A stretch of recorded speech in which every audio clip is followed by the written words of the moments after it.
Hey guys! So this time we are talking about the second book in Scarlett St. Clair's Hades and Persephone series, which is A Touch of Ruin. So I will start by saying, so this one picks up where the other one left off.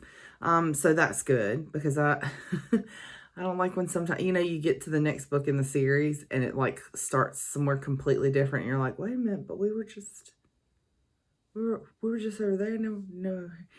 So it does pick up exactly where the other one left off. So that's good.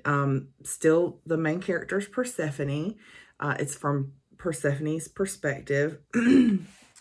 So, one thing I absolutely loved about the second one, because I agree with the people on Goodreads, okay, that there's some issues with Persephone. We're here. But I'm gonna tell you what I loved about the book was Hermes. Hermes reminds me of, if you've read the Wicked series by Jennifer Lynn Armentrout, he reminds me of Tink.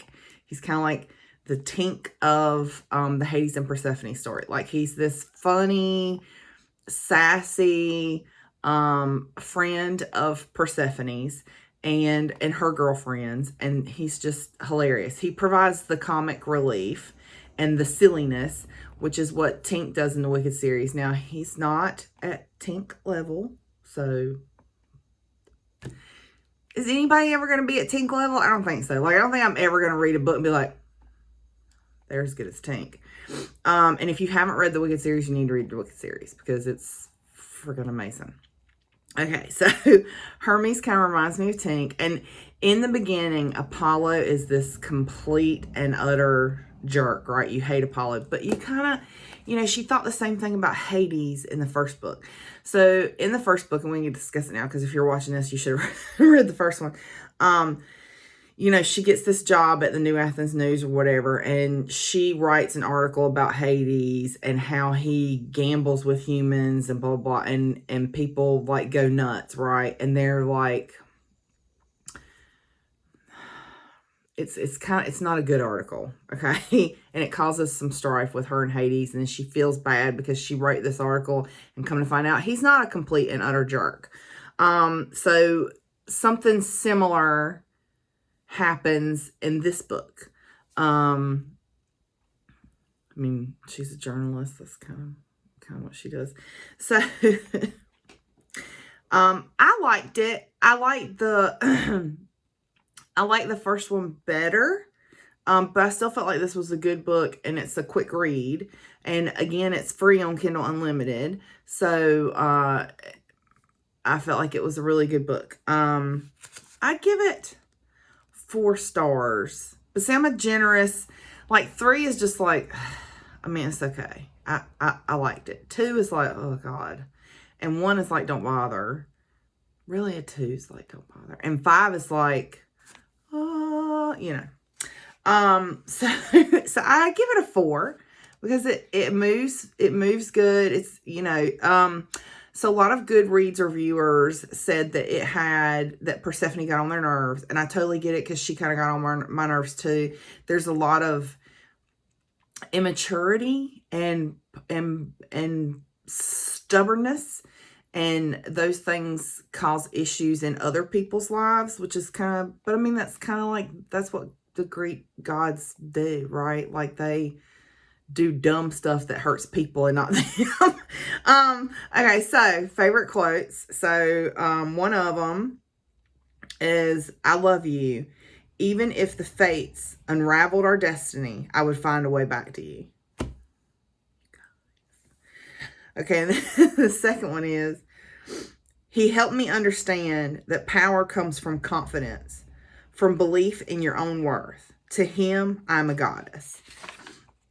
The end had me crying because of what happens. So but it is a good ending, but it's a cliffhanger ending. And like I said, the next book, the third book, I think the final book, because I think this is a trilogy. The third book does not come out until April 2021. So, Again, if you're one of those people that doesn't like a complete series, this one is not complete.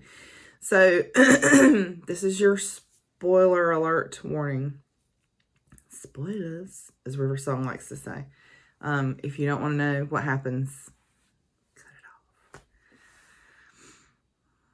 Okay, so in the first book, she wrote that article about Hades.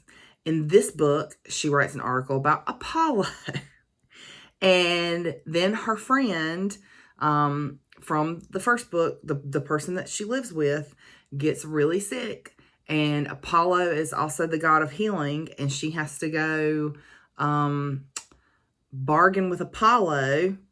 The first book, there was a bargain with the Hades. Now she has a bargain with Apollo.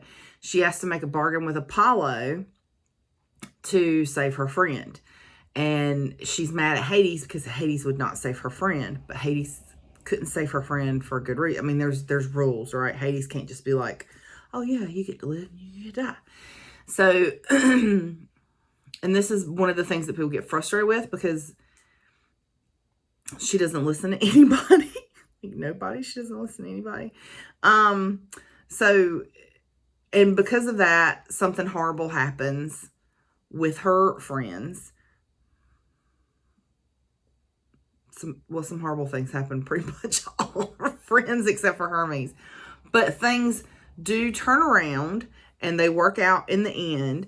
Here's my only gripe, I guess, about the book. I get that there are some immature moments with Persephone, and that can be annoying. However, we have to remember that she's young, and we all did dumb things. I did a lot more dumb things than Persephone. Well, I don't know. Maybe I had more quantity of dumb things, and she had more quality of dumb things. Anyway, my point is that she's young, and you can expect a certain level of immaturity. I think it's just frustrating for a reader because it's, you don't see the kind of growth that you would like to see from her, but that may be coming. I mean, that's the whole point, right?